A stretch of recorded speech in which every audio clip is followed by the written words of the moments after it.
கிறிஸ்து இயேசுவில் பிரியமான சகோதர சகோதரிகளே, நம் ஆண்டவரும் மீட்பெருமான இயேசு கிறிஸ்துவின் அருளும் கடவுளின் பேரன்பும் தூய ஆவியாரின் அருட்கரமும் உங்களோடு என்றும் தங்க உங்களுக்காக ஜெபிக்கின்றேன்.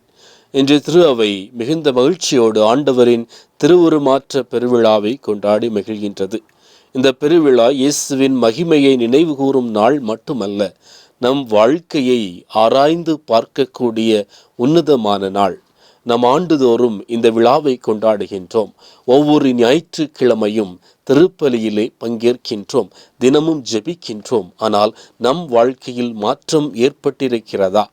கோபம் குறைந்திருக்கிறதா? அன்பு அதிகரித்திருக்கிறதா? மன்னிக்கும் மனம் உருவாகி இருக்கிறதா? இறைவனை பற்றிய நம்பிக்கை வளர்ந்திருக்கிறதா? இந்த கேள்விகளுக்கு பதில் தேடுவதற்காகத்தான் இன்று இறைவன் நம்மை தாபோர் மலைக்கு அழைத்து செல்கின்றார்.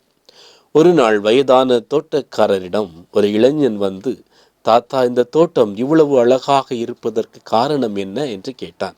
அந்த தோட்டக்காரர் ஒரு சிறிய மாம்பழ விதையை எடுத்து காட்டி, இந்த விதையை பார், இந்த மண்ணுக்குள் புதையாமல் இருந்திருந்தால் இன்று பெரிய மரமாகி ஆயிரக்கணக்கான கனிகளை தந்திருக்குமா என்று கேட்டார். பின்னர் அவர் சொன்னார், விதை தனது பழைய வடிவத்தை இழக்க தயாரானதால் மரமாக மாறியது. மரமாக மாறியதால் நிழலையும் கனியையும் உயிரையும் கொடுக்க முடிந்தது. மாற்றத்தை ஏற்றுக்கொள்ளாத விதை ஒருபோதும் மரமாக மாறாது. அன்பார்ந்தவர்களே, இந்த உலகத்திலே இறைவன் படைத்த ஒவ்வொரு இயற்கையும் மாற்றத்தின் மூலம் வளர்கிறது. மழை மேகமாக மாறுகிறது, மேகம் மழையாக மாறுகிறது, விதை மரமாக மாறுகிறது, பட்டுப்புழு வண்ணத்து பூச்சியாக மாறுகிறது, இருள் விடியலாக மாறுகிறது. ஆனால் மனிதன் மட்டும் தனது பழைய குணங்களையே பிடித்து கொண்டு வாழ விரும்புகின்றான். அதனால்தான் இன்று இறைவன் நம்மிடம் கேட்பது, உன்னுள் என்ன மாற்றம் உருவாகின்றது? இன்றைய பெருவிழாவை ஆழமாக புரிந்து கொள்ள அதனுடைய விவிலிய பின்னணியை நாம் அறிய வேண்டும். விவிலியத்திலே மலை என்பது இறைவன் மனிதனை சந்திக்கும் புனித இடம்.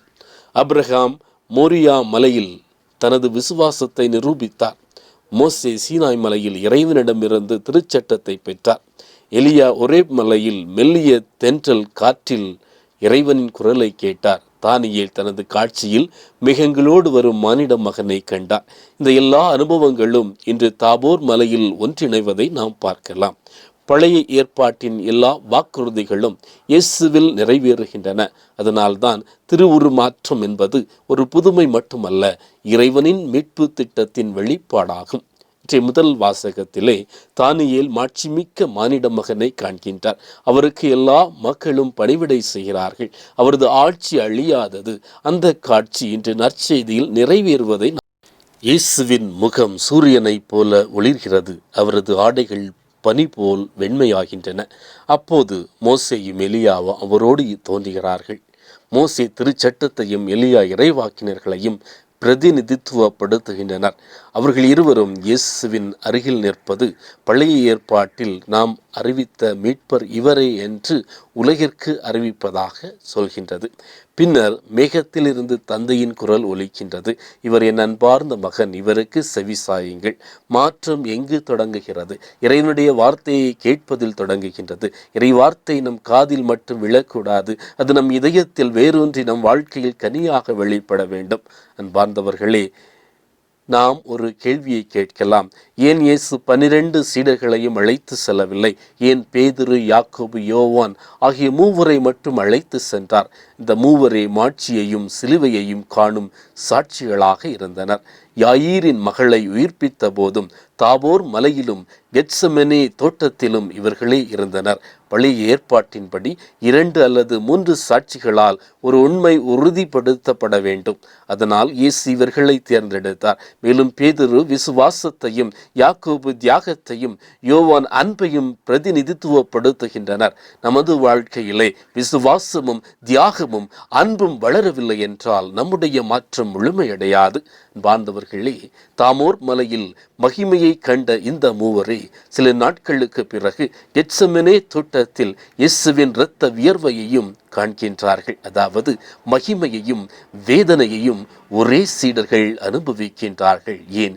சிலுவையை தாங்குவதற்கு முன் மகிமையை அனுபவிக்க செய்வதற்காக தாபோர் மலையின் ஒளி கல்வாரி மலையின் இருளில் அவர்களுக்கு நம்பிக்கையாக இருந்தது.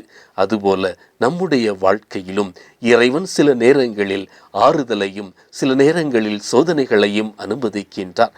மழை பெய்யாமல் விதை முளைக்காது, காற்று வீசாமல் மரம் வேரூன்றாது, வெயில் இல்லாமல் பழம் இனிக்காது. அதுபோல சோதனைகள் இல்லாமல் மனிதன் முதிர்ச்சி அடைய மாட்டான்.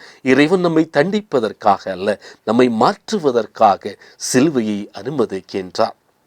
இந்த 2ஆம் வாசகத்திலே இந்த பேதுரு சொல்கின்றார், நாங்கள் சூழ்ச்சியாக புனைந்த கதைகளை ஆதாரமாக கொண்டு பேசவில்லை, நாங்கள் அவரது மாண்பை நேரில் கண்டவர்கள் என்று கூறுகின்றார்.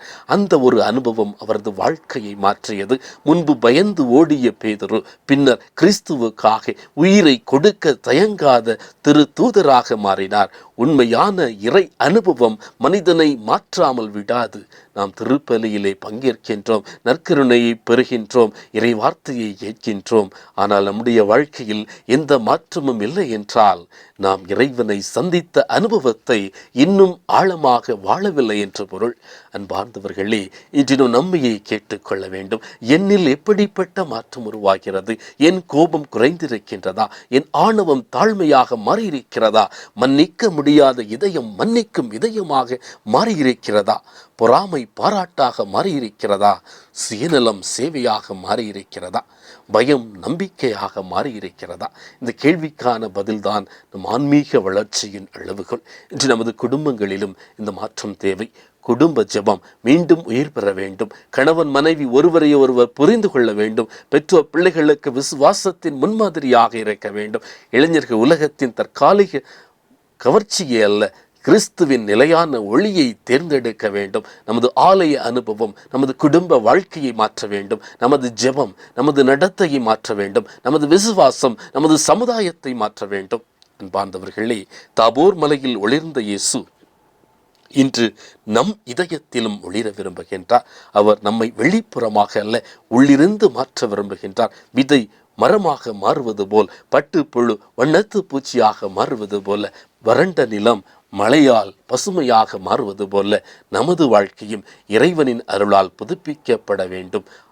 அன்பார்ந்தவர்களே, என்னில் எப்படிப்பட்ட மாற்றம் உருவாகிறது? இந்த கேள்விக்கான பதிலை நம் வார்த்தைகள் அல்ல, நம் வாழ்க்கையை சொல்லட்டும். கிறிஸ்துவின் ஒளி நம் இதயத்தை மாற்றட்டும், நம் குடும்பத்தை மாற்றட்டும், நம் சமுதாயத்தை மாற்றட்டும். நம்மை பார்த்து உலகம் இறைவனின் மகிமையை காணும் சாட்சிகளாக நாம் வாழ இறைவன் என்றென்றும் அருள் புரிவாராக. ஆமீன்.